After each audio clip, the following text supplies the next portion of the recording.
Selamat pagi Bapak Ibu Saudara-saudari sekalian. Selamat pagi. Ya, menjual-jual membantah Grina. Menjual-jual. Horas mahita sudah. Horas.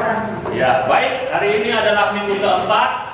Seperti biasa, bahwasanya minggu keempat saya bersama dengan Pak Johnson berbagi firman Tuhan, karena saya juga sudah lama tidak berbagi firman Tuhan di sesi pertama. Jadi hari ini ya Pak John mengirim pesan supaya saya firman Tuhan di sesi yang pertama. Ya. Baik, hari ini kita akan belajar firman Tuhan ya. Saya tidak perlu memakai mic karena udah yang bisa dengar ya.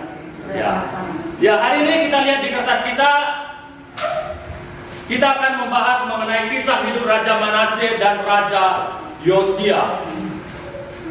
5 bulan lalu saya sudah pernah membagikan firman Tuhan mengenai kisah hidup Raja Manasye di ibadah sesi kedua, tapi sesi pertama belum pernah. Untuk membahas kisah Raja Manasye saja pun membutuhkan 1 jam. Waktu itu saya mengkhotbahkannya. Ini 2 tokoh lagi, berarti lebih lah ya. Sementara waktu kita hanya sekitar ya 1 jam lagi, tapi ya Sampai 1 jam. ya lewat ke sedikit. Baik, hari ini ya saya akan berusaha menyingkatnya saja supaya karena ini 2 tokoh ini ya. Ya, saudara yang dikasih oleh Tuhan, di dalam sejarah umat manusia ada banyak sekali tokoh-tokoh diktator, orang-orang yang sangat kejam sekali dalam pemerintahan mereka. Ada kita mengenal yang namanya Mao Zedong, ada juga Adolf Hitler di Jerman, di Rusia ada Stalin, di Vietnam ada Pol Pot, dan juga di Italia ada namanya Benito Mussolini. Mereka adalah tokoh-tokoh diktator yang sangat kejam. Bahkan dalam pemerintahan mereka ada banyak sekali jutaan orang meninggal. Dan hari ini kita akan belajar mengenai tokoh di dalam Alkitab yang tidak kalah jahatnya dibandingkan dengan tokoh-tokoh diktator yang saya sebutkan tadi. Ya, dulu ketika saya masih SMA, Ibu pendeta waktu membuat kebaktian di kampung saya pernah bertanya, "Kamu ini pelajar kesukaan lu bak sekolah?" katanya. Saya ada 4 pelajaran yang menjadi kesukaan saya pada waktu saya masih SMA. Yang pertama adalah bahasa Inggris. Yang kedua agama, karena saya sudah bertobat, jadi saya senang sekali kalau belajar agama. Saya sedih kalau ibu ini nggak datang. Mungkin tak ada sesuatu hal nggak datang ya. Yang ketiga adalah biologi, dan yang keempat adalah sejarah. Saya suka belajar mengenai sejarah, membaca kisah-kisah masa lalu, kerajaan-kerajaan di Indonesia, sejarah-sejarah yang ada di dunia. Hari ini juga, ya itu makanya saya suka juga membaca kisah sejarah raja-raja Israel dan raja-raja Yehuda. Mari kita membuka firman Tuhan yang tertulis di dalam 2 Tawarik 33. 2 Tawarik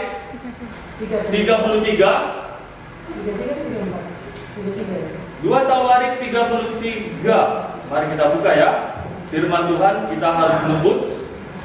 Judulnya adalah Raja Manasye. Iya. Ada juga suku Manasye, ada juga nama seorang raja yang bernama Manasye. Sudah dapat semuanya?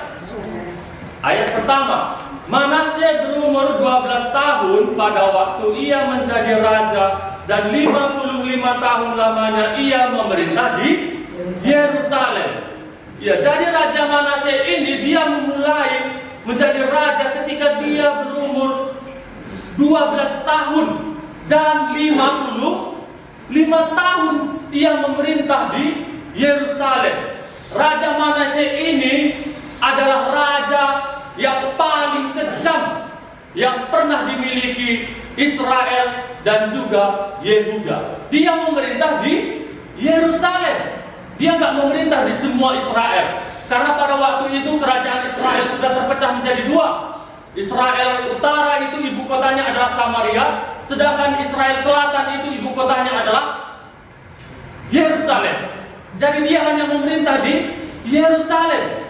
Iya, kalau kita melihat di dalam sejarah raja-raja dari Israel utara itu bisa dikatakan mayoritas jahat-jahat melakukan apa yang jahat di mata Tuhan.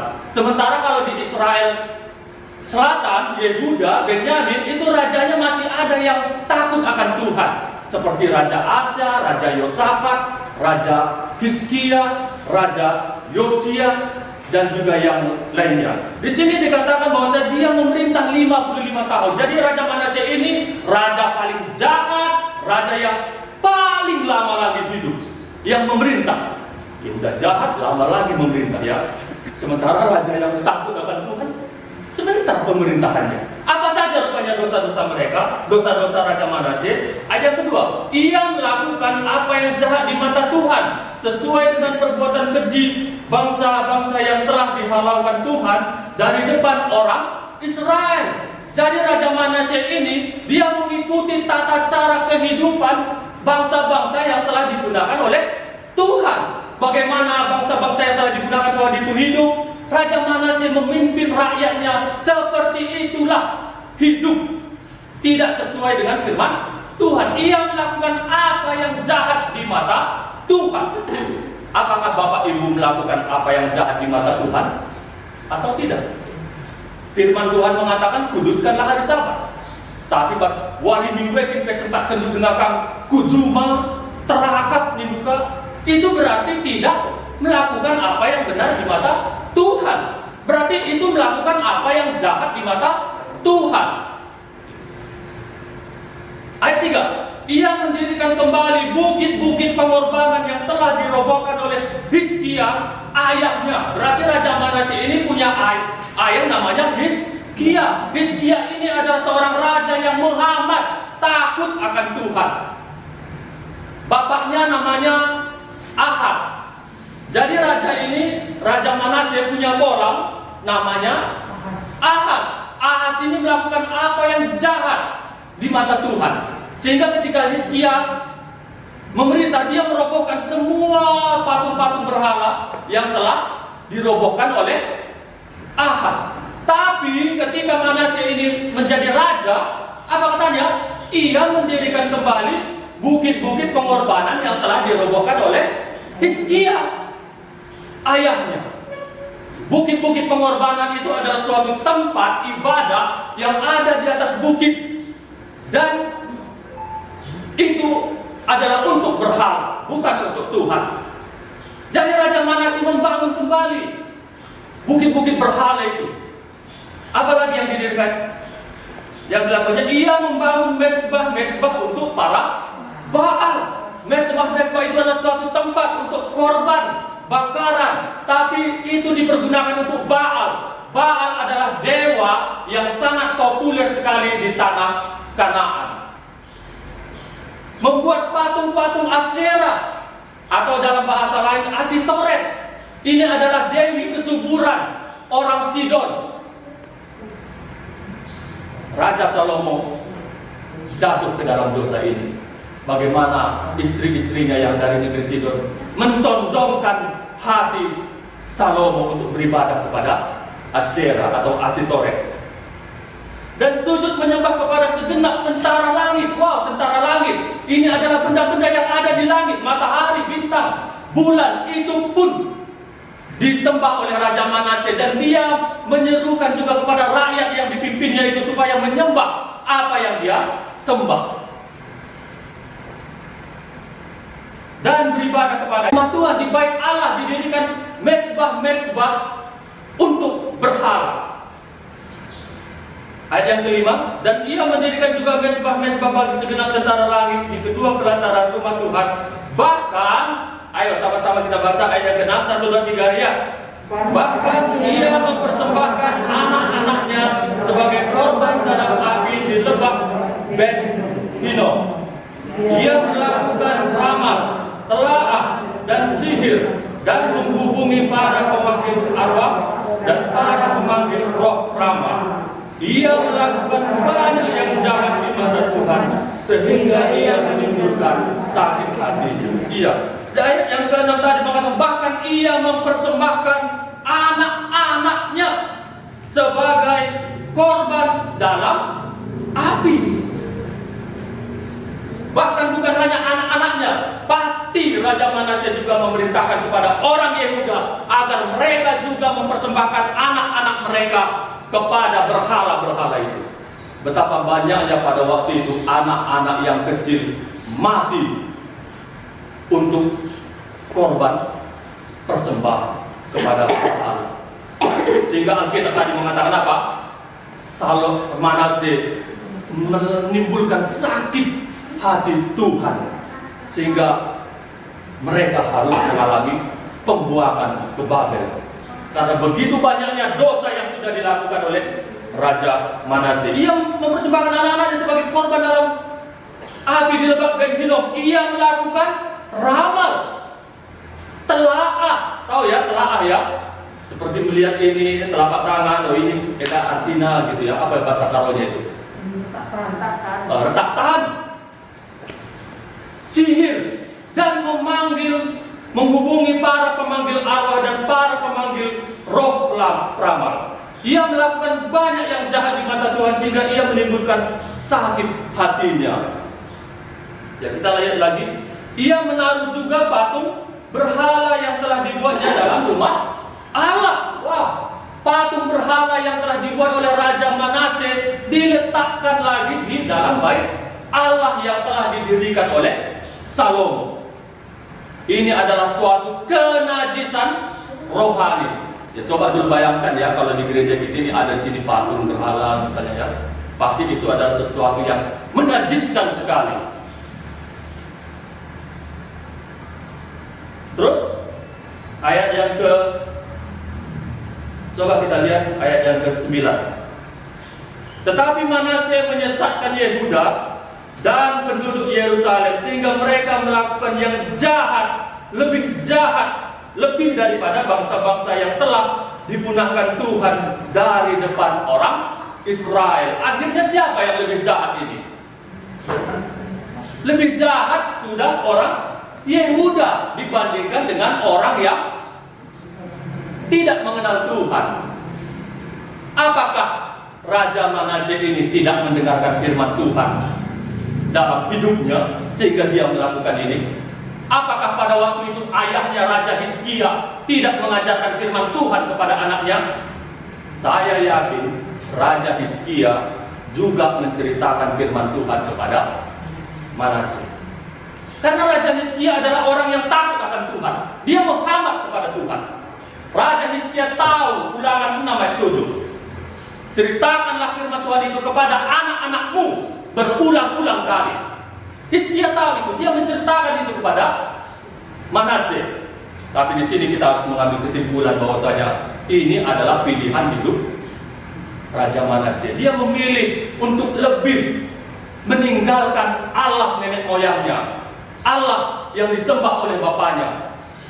Dia memilih menyembah kepada berhala-berhala. Dia tahu firman Tuhan Raja Manasye? Tahu. Tapi dia tidak datang kepada Tuhan. Akhirnya hidupnya semakin jahat, semakin banyak lagi dosa yang dia lakukan. Ya, kita juga seperti itu ya. Kalau kita sudah dengar firman Tuhan, tapi kalau kita tidak melakukannya, hidup kita pasti semakin jahat. Saya pernah mengalami itu. Saya sudah menceritakan kepada Bapak Ibu bagaimana dulu ya kesaksian hidup saya ketika saya merantau. Ya. Saya makin jahat ketika saya tidak datang kepada Tuhan. Ya. Orang-orang yang, ya saya tidak tahu bagaimana kehidupan Bapak Ibu, apakah masih tetap di relnya Tuhan bersama dengan Tuhan, atau sudah melenceng dari Tuhan, tidak lagi memiliki hubungan yang baik dengan Tuhan. Kalau tetap semakin menjauh, pasti semakin jahat, semakin subur dosa itu. Terus ayat 10. Kemudian berfirmanlah Tuhan kepada Manasye dan rakyatnya. Wah, inilah baiknya Tuhan ya. Sejahat-jahat, seberdosanya apapun, Tuhan masih mau berfirman. Sekalipun Adam jatuh ke dalam dosa, Tuhan masih berfirman. Adam, di manakah engkau? Kemudian berfirmanlah Tuhan kepada Manasye dan rakyatnya. Tapi apa? Tetapi mereka tidak menghiraukannya.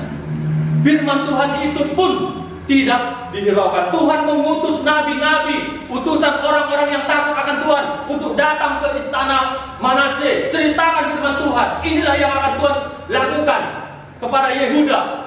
Tetapi firman Tuhan itu apa katanya?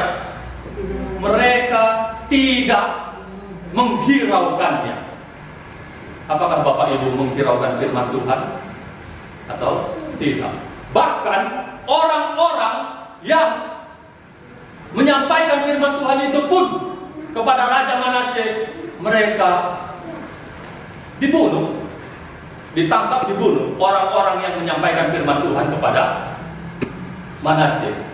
Mari kita lihat di dalam 2 Raja-Raja pasal yang ke-21. Kita lihat sejenak 2 Raja-Raja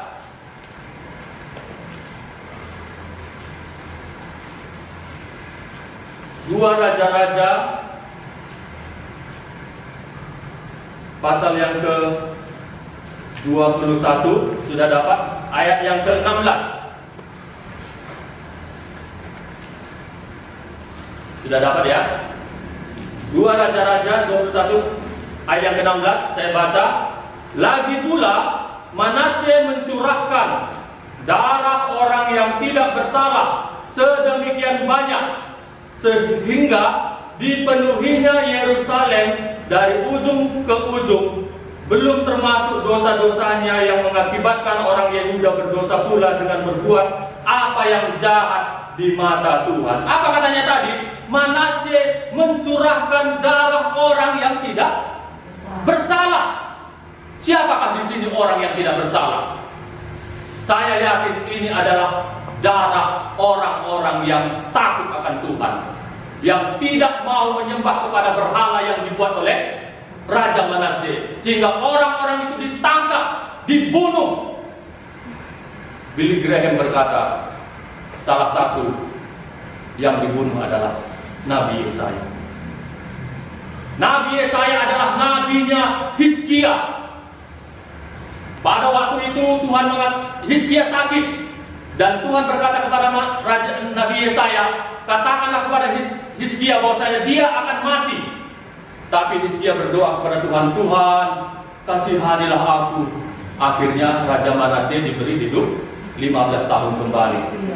Iya, Raja Hizkia hidup 15 tahun lagi. Dalam 15 tahun itulah lahir Raja Manase yang kelak menjadi raja yang paling jahat. Dia mencurahkan, Raja Manase membunuh orang-orang yang takut akan Tuhan. Darahnya itu dari mana? Dari ujung Yerusalem dengan darah. Saudara bisa bayangkan betapa banyaknya itu darah semuanya dari ujung Yerusalem sampai ke ujung Yerusalem. Dan salah satunya yang dibunuh tadi adalah Nabi Yesaya. Alkitab mengatakan di dalam Ibrani 11 mengenai tokoh-tokoh iman, ada nabi yang digergaji. Nabi yang digergaji itu adalah Nabi Yesaya. Bagaimana Raja Hizkia, Raja Manase memerintahkan supaya Nabi Yesaya itu diikat di pohon lalu digergaji. Itu yang pernah dikatakan Pak Billy Graham. Mari kita lihat lagi di dalam 2 Tawarik tadi. Kemudian berfirmanlah Tuhan kepada Manase dan rakyatnya, tetapi mereka tidak menghiraukannya. Oleh sebab itu Tuhan mendatangkan kepada mereka panglima-panglima tentara Raja Asyur yang menangkap Manase dengan kaitan, membelenggunya dengan rantai tembaga dan membawanya ke Babel. Seperti inilah cara Tuhan bekerja kepada manusia. Kasihnya dulu yang disodorkan. Kasihnya dulu disodorkan kepada manusia. Aku mengasihi engkau Raja Manase, sekalipun dosamu merah seperti kirmiji, aku mengampuni. Kalau ditolak, apa? Penghukuman datang. Apa tadi hukumannya? Tuhan mendatangkan kepada mereka panglima-panglima tentara Raja Asyur yang menangkap Manase dengan kaitan, membelenggunya dengan rantai tembaga dan membawanya ke Babel. Jadi kelengna Tuhan cara penghukuman kelengna lebih disodorkan karena begitu besar kasih Allah akan dunia ini. Kalau ditolak, disitulah hukuman. Ini juga berlaku juga untuk kita. Kita sudah mendengarkan firman Tuhan. Kalau tidak dihiraukan, ditolak, akan ada hukuman. Ya, kita lihat ayat yang ke-12. Dalam keadaan yang terdesak ini, nah ini dia ya. Ia berusaha melunakkan hati Tuhan. Melunakkan hati Tuhan. Gimana itu melunakkan hati Tuhan? Ia sangat merendahkan diri di hadapan Allah nenek moyangnya. Oh, ternyata ketika dia berada di dalam penjara, ini penjaranya bukan penjara biasa, pasti beda. Penjara raja dengan penjara orang biasa dengan prajurit itu pasti beda. Dia berada di penjara yang paling dalam, gelap, ditahan dari penjaga-penjaga ke penjaga. Tapi di dalam penjara itu dia mulai sadar, dia mulai insaf. Apa katanya? Ia berusaha melunakkan hati Tuhan Allahnya. Ia sangat merendahkan diri di hadapan Allah nenek moyangnya. Dia mulai sadar. Saya yakin Raja Manasye ini di sini hatinya sudah mulai hancur, mulai remuk, mulai patah, mulai sedih. Dia sama seperti anak bungsu yang sudah mulai menyadari keadaannya. Dia mulai menyadari betapa berdosanya dia. Dia mulai mengingat Allah yang disembah oleh nenek moyangnya, Abraham, Ishak, Yakub. Dia mulai mengingat Allah yang disembah oleh Musa, yang disembah oleh Daud, bahkan yang disembah oleh bapaknya sendiri. Dia mulai sadar akan dosa-dosanya. Dia bahasa karunya getem busunda perkiteken dosa-dosa singgo bandandai. Mazmur 51 ayat 19 mengatakan korban sembelihan kepada Allah adalah hati yang remuk, hati yang hancur dan patah, tidak akan kau pandang hina. Saya yakin Raja Manasye sampai ke tahap itu, ke ayat itu. Hatinya remuk oleh karena dosanya. Dia mulai menyesal, dia mengaku bersalah. Apakah Tuhan mengampuninya? Kita lihat. Maka Tuhan mengabulkan doanya dan mendengarkan permohonannya. Diampuni Tuhan. Bukan hanya diampuni, apalagi dan memulihkan kedudukannya sebagai raja. Tuhan mengampuni Raja Manasye. Bahkan Tuhan bukan hanya mengampuni, bahkan Tuhan membenarkan Raja Manasye. Membenarkan di sini maksudnya adalah dianggap tidak pernah lagi berbuat dosa. Dianggap tidak pernah berbuat dosa. Iya kan, itu kan dibenarkan kan? 2 Tawarik 30 ayat 9 mengatakan sebab Tuhan itu pengasih dan penyayang. Ia tidak akan memalingkan wajahnya daripadamu bila mana kamu kembali kepadanya. Bilangan 14 ayat 18 mengatakan Tuhan itu berpanjang sabar dan kasih setianya melimpah-limpah. Ia mengampuni kesalahan dan pelanggaran. Mazmur 56 ayat 5 mengatakan sebab Engkau ya Tuhan baik dan suka mengampuni. Sebab Tuhan itu baik dan suka mengampuni. Di atas kayu salib juga ada penjahat yang begitu jahat. Ada penjahat yang memohon kepada Tuhan Yesus. Akhirnya dia juga diampuni oleh Tuhan. Seandainya Bapak Ibu adalah Tuhan, maukah Bapak Ibu mengampuni Raja Manasye? Melihat dosa-dosanya, bagaimana dia menyembah kepada berhala-berhala, anak-anaknya dibunuh, nabi-nabi Tuhan dibunuh. Seandainya Bapak Ibu adalah Tuhan, maukah Bapak Ibu mengampuninya? Saya rasa kita sulitnya mengampuni. Kita akan sama seperti Yunus yang tidak menginginkan pertobatan orang Niniwe. Kita akan seperti anak sulung yang tidak menginginkan pertobatan anak bungsu. Mungkin kita juga akan seperti ahli-ahli Taurat dan orang-orang Farisi yang tidak menginginkan pertobatan orang-orang berdosa. Billy Graham juga pernah mengatakan kita tidak bisa memahami kasih, pengampunan, belas kasihan Tuhan dengan sempurna. Kita nggak bisa. Tapi Tuhan mengampuni orang yang berdosa. Setelah dia bertobat, ya, dan ia membawanya kembali ke Yerusalem dan memulihkan kedudukannya sebagai raja. Dan Manasye mengakui bahwa Tuhan itu Allah. Manasye mengakui bahwa Yahweh itu adalah Allah, bukan Baal, bukan Ashtoreth. Iya. Bapak Ibu saudara-saudara yang dikasihi oleh Tuhan, saya tidak tahu bagaimana dengan kerohanian Bapak Ibu. Apakah ada di sini yang belum diselamatkan, atau ada yang sudah diselamatkan, yang sudah bertobat tapi kemudian jatuh ke dalam dosa sehingga tidak lagi memiliki hubungan yang baik dengan Tuhan. Kalau Raja Manasye pun diampuni oleh Tuhan, apalagi lah kita. Maka datanglah kepada Tuhan, kembalilah kepada Tuhan. Raja Manasye pun diampuni oleh Tuhan. Setelah dia bertobat, apa yang dia lakukan? Ayat 14, kemudian ia mendirikan tembok luar pada kota Daud di sebelah barat Gihon di lembah, sampai dekat pintu gerbang ikan, mengelilingi Ofel. Tembok itu dibuatnya sangat tinggi. Ia menempatkan juga panglima-panglima perang di tiap kota kubu di Yehuda. Ayat 15, ia menjauhkan Allah-Allah asing dan berhala dari rumah Tuhan. Oh, gulit gegeh na dingdeng dosa. Sudah ada kekuatan dia meninggalkan dosa ketika dia datang kepada Tuhan. Tapi dia menggulit gegeh dengan dosa, bukan dengan kekuatan, tapi oleh Rohku itu, kata firman Tuhan ya. Terus apa lagi? Ia menegakkan kembali mezbah Tuhan, mempersembahkan korban keselamatan dan korban syukur di atasnya. Wah, bukan lagi anak-anak yang dikorbankan, tetapi hewan-hewan yang sudah diperintahkan Tuhan dalam kitab Taurat. Bahkan apa? Menyerukan kepada Yehuda untuk beribadah kepada Tuhan Allah Israel. Jadi Raja Manasye ini ketika dia sudah bertobat, dipulihkan lagi, kembali lagi ke istana, dia keliling Yehuda melakukan KKR. Apa katanya? Tuhan di situ huruf besar semua hurufnya, itu berarti beribadahlah kepada Yahweh. Yahweh itu adalah nama Tuhan.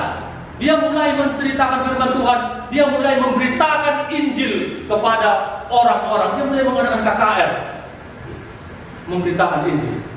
Bapak Ibu memberitakan Injil kah? Adakah Bapak Ibu dalam satu minggu ini memberitakan Injil kepada orang lain?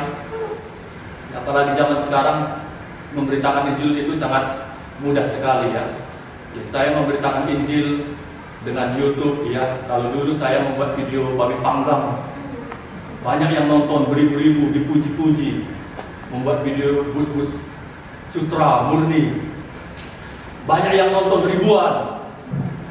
Membuat video dengan orang-orang barat, ribuan yang nonton. Tapi ketika saya menonton itu, udah ada rasa hampa dalam hati saya. Udah bosan nampaknya membuat video-video seperti itu. Lalu saya menonton lagu-lagu rohani, ada di hati saya, memang sih kurang dengan lagu-lagu sering dikendala ke DP. Kan bisa menyanyikan lagi. Membuat video-video yang tadi itu udah hampa. Maka saya menyanyikan lagu-lagu rohani gitu di YouTube. Ya. Saya juga mau akan membuat khotbah-khotbah singkat. Ya, memang awalnya takut juga nanti di mana, nanti di komen, dibully, nanti di kolom komen. Itu juga ada juga ya. Tapi firman Tuhan mengatakan dalam Kisah Para Rasul 18 ayat 9 ya, jangan takut, teruslah memberitakan firman dan jangan diam. Dia mulai, Raja Manasye menceritakan firman Tuhan kepada orang lain. Bapak Ibu menceritakan firman Tuhan kepada orang lain. Jangankan dulu setiap hari ya, setiap minggu adakah? Ya, itu adalah kisah hidup Raja Manasye. Tapi Raja Manasye ini memang dia bertobat, tapi di satu sisi ada yang kurang tepat dalam kehidupannya. Kita lihat ayat yang ke-15. Ia menjauhkan Allah-Allah asing dan berhala dari rumah Tuhan. Jadi berhala-berhala itu hanya dijauhkan ke tempat lain. Ada tempatnya, disitulah tempat untuk berhala-berhala. Dia tidak seperti bapaknya. Bapaknya itu menghancurkan semua berhala-berhala. Tapi Raja Manasye hanya menjauhkan. Dia tidak merobohkan, dia tidak menghancurkan berhala-berhala itu, sehingga patung-patung itu masih ada, hanya di tempat yang lain, sehingga itu menjadi jerat bagi anak. Mari kita lihat, di bawahnya itu adalah Raja Amon ya. Raja Amon, kita lihat Amon berumur 22 tahun pada waktu ia menjadi raja, dan 2 tahun lamanya ia memerintah di Yerusalem. Ayat 22, ia melakukan apa yang jahat di mata Tuhan seperti yang telah dilakukan Manasye ayahnya. Amon mempersembahkan korban kepada segala patung yang dibuat Manasye ayahnya. Jadi patung-patung yang dijauhkan Raja Manasye tadi diambil lagi oleh anaknya, tidak dirobohkan. Makanya dalam dosa ini pun harus tuntas. Kalau datang kepada Tuhan, dosa ini harus tuntas. Jangan setengah-setengah, supaya itu tidak menjadi cerah.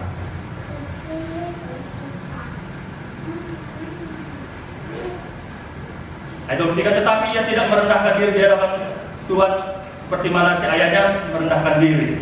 Maka Amon makin banyak kesalahannya. Iya, jadi Raja Manasye ini dia memang bertobat ya. Dia takut akan Tuhan. Dia nggak pura-pura bertobat ini. Kalau ada yang pura-pura bertobat, pasti Tuhan sebutkan. Kalau ada yang pura-pura bertobat, ada itu di apa? Di Alkitab juga. Mereka pura-pura bertobat. Memang dijelaskan Tuhan. Tapi Raja Manasye ini memang dia murni bertobat. Hanya saja dalam dosa itu, berhala-berhala itu dia tidak tuntas di sana, sehingga anaknya mengambil kembali berhala-berhala itu ketika Raja Manasye tidak lagi memerintah. Oke, kita lihat lagi di Raja Yosia ya. Ya, ini Raja Yosia ini kempu dari Raja Manasye ya. Buat kempukan Raja Manasye dari Yosia berumur 8 tahun pada waktu ia menjadi raja, dan 31 tahun lamanya ia memerintah di Yerusalem. Ia melakukan apa yang benar di mata Tuhan dan hidup seperti Daud bapa leluhurnya, dan tidak menyimpang ke kanan atau ke kiri. Iya, kempu Raja Manasye ini dia melakukan apa yang benar di mata Tuhan. Bahkan dia disejajarkan dengan Raja Daud. Jarang-jarang ada raja yang disejajarkan dengan Raja Daud. Ia tidak menyimpang ke kanan atau ke kiri. Pada tahun ke-8, berarti umur berapa udah dia? Dia mulai jadi raja umur 8. Pada tahun ke-8 dari pemerintahannya berarti umur 16. Ketika ia masih muda belia, ia mulai mencari Allah Daud. Dia nggak mau seperti bapaknya Amon tadi ya. Dia mulai umur 16 tahun, dia mulai mencari Tuhan. Dia ingat kisah-kisah mungkin ini diceritakan orang lain ya. Oh, dulu ini bulangku Daud yang Muhammad mengibadah darah beda Tuhan. Inilah mungkin sih contoh. Memang tidak dijelaskan dari mana siapa yang mengajar Raja Yosia dalam mencari Tuhan. Tidak dijelaskan siapa yang mengajari dia. Tapi saya pernah menonton film Yosia. Di film itu dikatakan bahwasanya Raja Manasye lah yang mengajarkan firman Tuhan kepada Yosia. Raja Manasye menasihati supaya jangan hidup seperti bapaknya yang menyembah kepada berhala.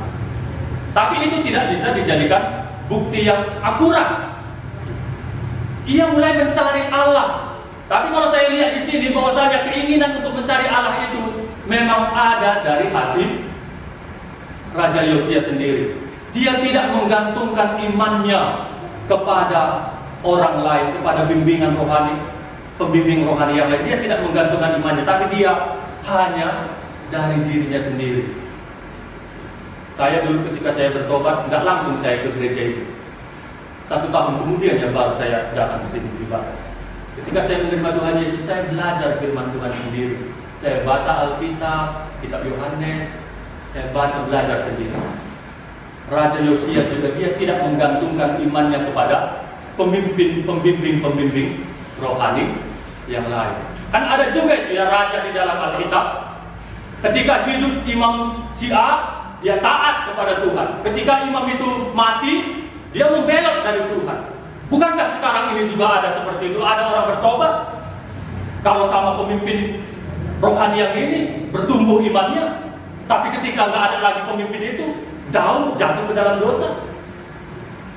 Belajarlah supaya jangan bergantung kepada pemimpin rohani, tapi menjalin hubungan pribadi dengan Tuhan. Pada tahun ia mulai mencari Allah Daud, bapa leluhurnya. Dan pada tahun yang ke-12 ia mulai mentahirkan. Umur 12 ia mulai mentahirkan Yehuda dan Yerusalem. Berarti umur 20 ya. Daripada bukit-bukit pengorbanan, tiang-tiang berhala, patung-patung pahatan dan patung-patung tuangan. Mezbah-mezbah para Baal dirobohkan di hadapannya. Ia menghancurkan kedupan-kedupan yang ada di atasnya. Ia meremukkan dan menghancur luluhkan tiang-tiang berhala, patung-patung pahatan dan patung-patung tuangan, dan menghamburkannya ke atas kuburan orang-orang yang mempersembahkan korban kepada berhala-berhala itu. Tulang-tulang para imam, maksudnya imam yang menyembah berhala, dibakarnya di atas mezbah-mezbah mereka.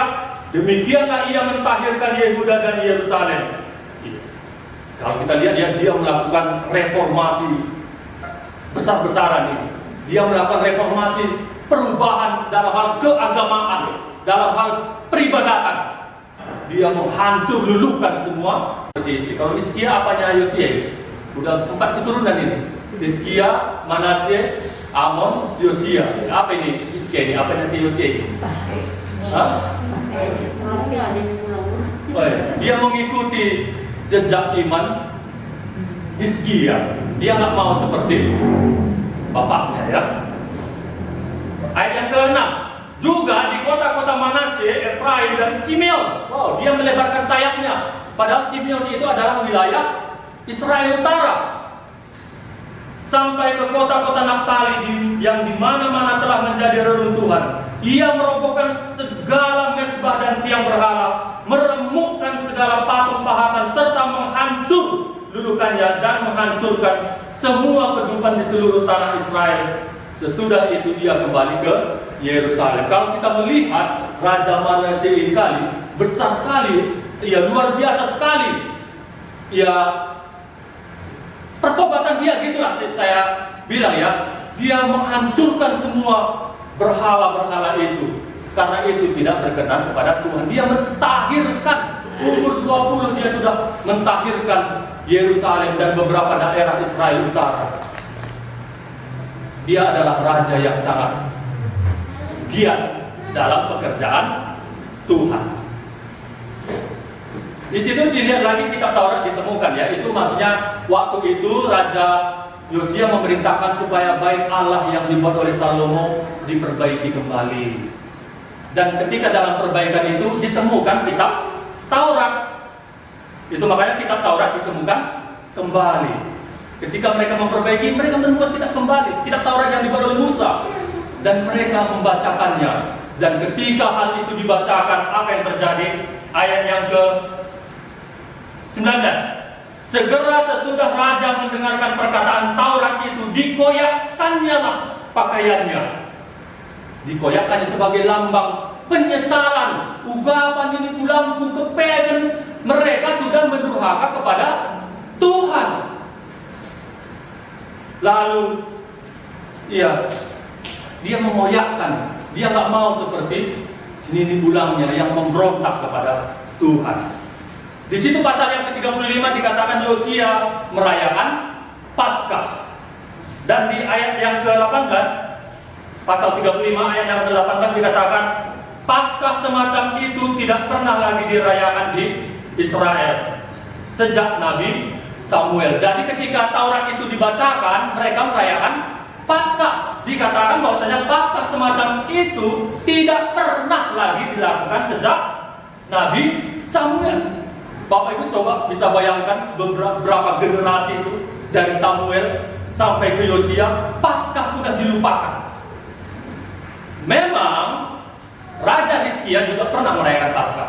Di Alkitab itu ada. Tapi Raja Hizkia merayakan Paskah tidak sesuai dengan yang tertulis dalam kitab Taurat.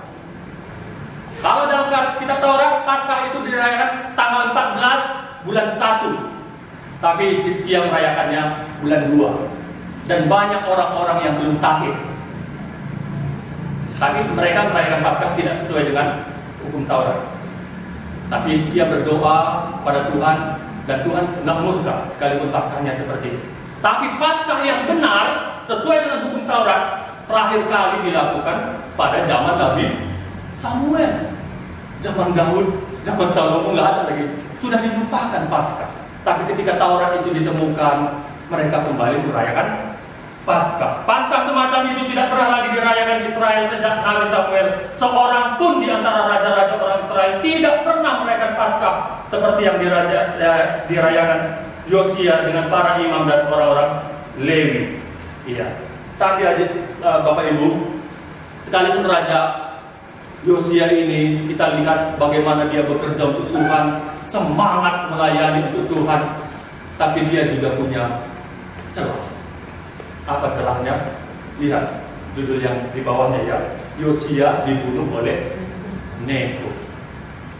Ngeri juga dia meninggal ini ya, dibunuh. Apa katanya? Kemudian daripada semua ini, setelah Yosia memperbaiki rumah Tuhan, majulah Neko, raja Mesir, hendak berperang di Karkemis di tepi sungai Efrat. Yosia keluar menghadapinya. Jadi ketika rumah Tuhan sudah selesai, Paskah sudah selesai, maka bangkit Neko, raja Mesir, hendak berperang di Karkemis di tepi sungai Efrat. Yosia keluar menghadapinya. Yang menjadi pertanyaan, siapa rupanya yang dihadapi Neko ini? Kok keluar pula si Yosia? Siapa rupanya yang dihadapinya? Yang dihadapi Neko ini, Raja Mesir. Apakah Yosia yang dihadapinya? Mari kita lihat di 2 Raja-Raja 23. 2 Raja-Raja 23.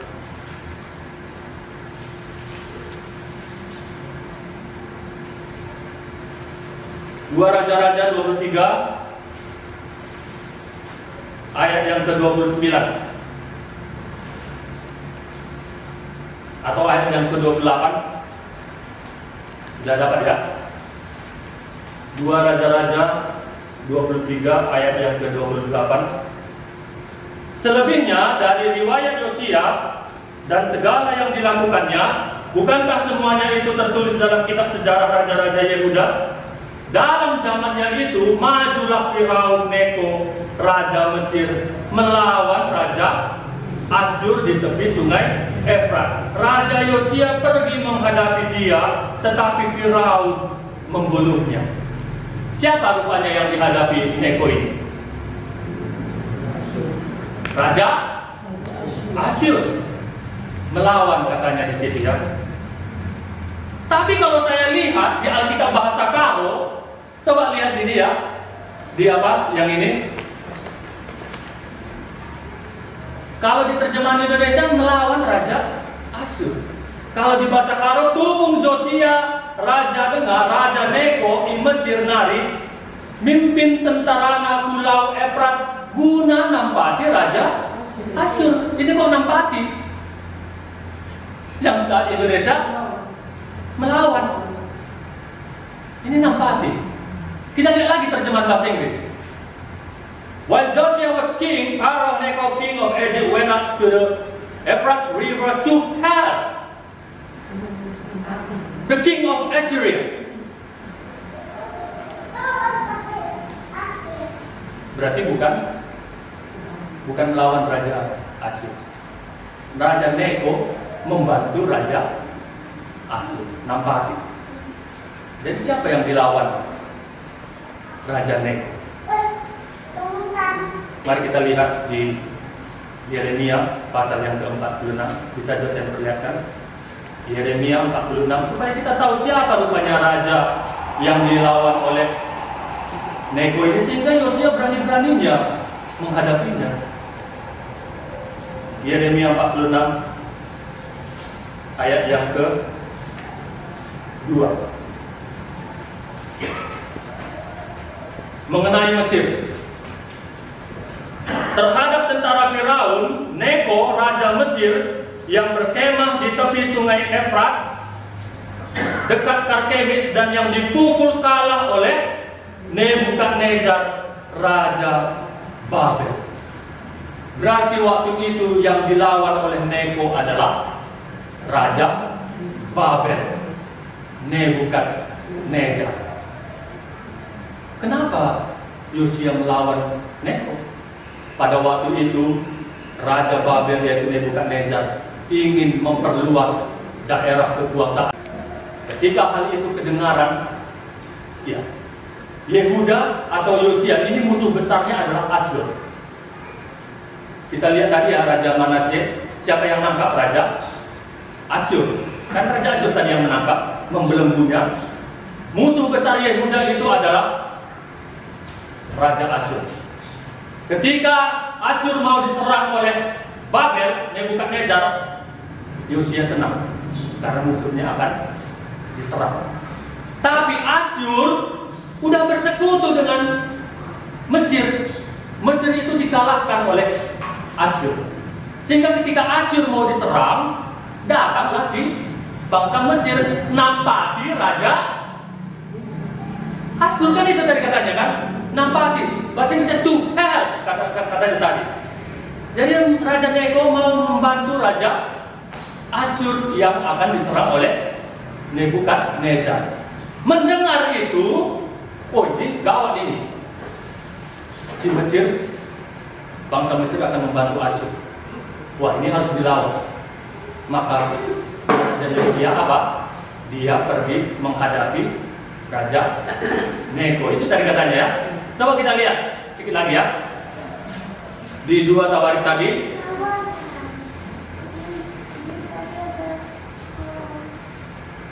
ayat 20, 2 Tawarik 35 ayat 20. Kemudian daripada semua itu, setelah Yosia memperbaiki rumah Tuhan, majulah Neko, Raja Mesir, hendak berperang di Karkemis di tepi sungai Efrat. Yosia keluar menghadapinya.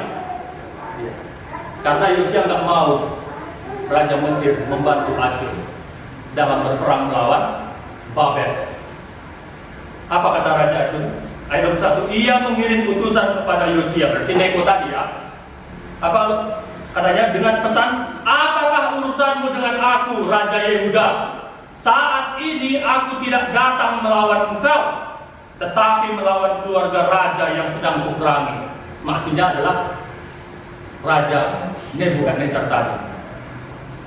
Apa urusanmu dengan aku, Raja Yehuda? Saat ini aku tidak datang melawan engkau, tetapi melawan keluarga raja yang sedang kuperangi. Allah memerintahkan aku supaya segera bertindak. Allah memerintahkan supaya bertindak. Hentikanlah niatmu menentang Allah yang menyertai aku.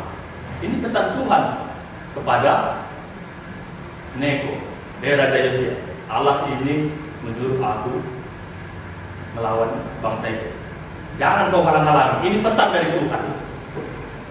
Hentikanlah niatmu menentang Allah yang menyertai aku, supaya engkau jangan dimusnahkannya.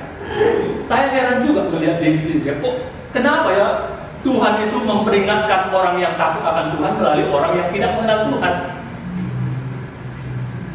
Kadang-kadang untuk melakukan kehendak Tuhan, tidak melulu Tuhan berbicara melalui orang yang takut akan Tuhan, tapi juga orang yang tidak mengenal Tuhan, supaya kehendaknya itu terjadi. Tuhan juga pernah berfirman kan melalui apa yang keledai ya, yang berbicara ke Bileam ya, ya kan? Supaya Bileam jangan mengutuki Israel.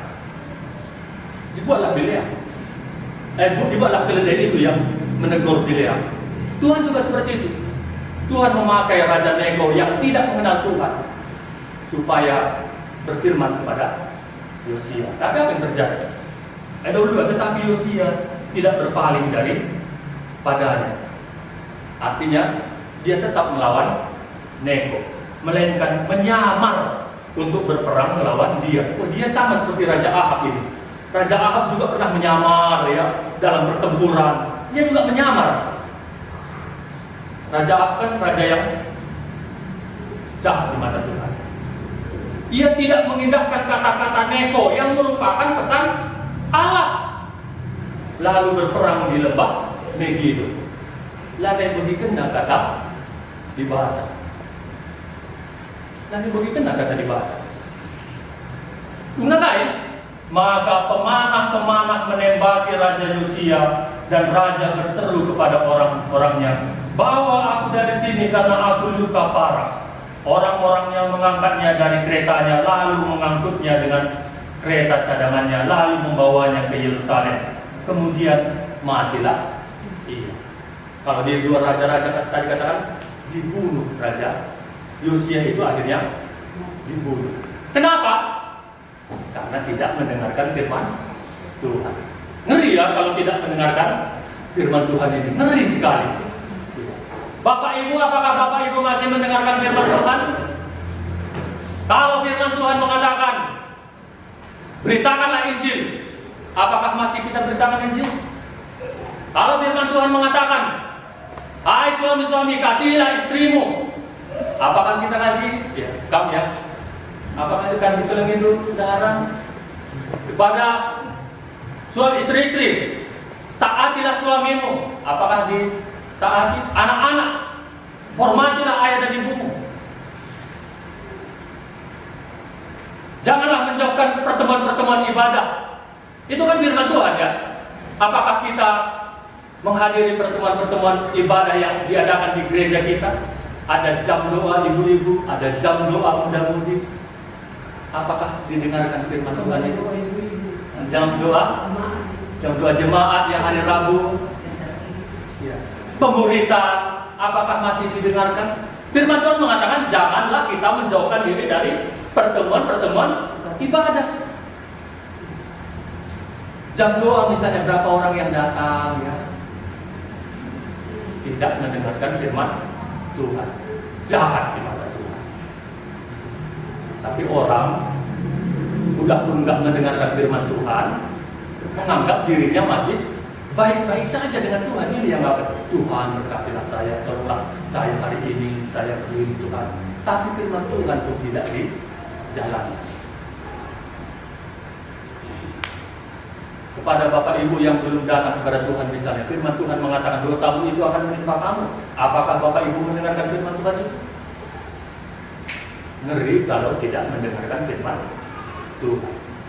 Matinya, mati. Hanya gara-gara tidak mendengarkan firman Tuhan. Baiklah kita merendahkan hati kita seperti Raja Manasye tadi supaya kita mendengarkan firman Tuhan. Kepada saudara-saudara yang dikasih oleh Tuhan, mungkin saudara tidak lagi memiliki hubungan yang baik dengan Tuhan, datanglah kepada Tuhan. Merendahkan dirilah seperti Raja Manasye tadi. Akuilah dosa-dosa itu kepada Tuhan. Firman Tuhan mengatakan sekalipun dosamu merah seperti keruji akan menjadi putih. Sekalipun apabila dosamu biring bagi tengkuang, bahan cukupan mentar jadi bagi kapas, bagi salju. Jadi inilah firman Tuhan yang boleh saya bagikan. Bagaimana Raja Manasye, dia yang begitu berdosa, akhirnya dia datang kepada Tuhan, bertobat, dia memberitakan firman Tuhan. Raja Yosia, dia begitu gigih, melayani, bekerja untuk Tuhan. Tapi dalam sisa akhir hidupnya, dia tidak mendengarkan firman Tuhan. Saya tidak mengatakan bahwasanya hidup rohani itu selalu mulus-mulus. Ada kalanya mungkin kita tidak mendengarkan firman Tuhan. Dalam hal ini kita harus bertobat dan dengarkanlah firman Tuhan. Ini saja firman Tuhan yang boleh saya bagikan. Saya serahkan kepada hamba Tuhan untuk menutupnya dalam doa. Terima kasih.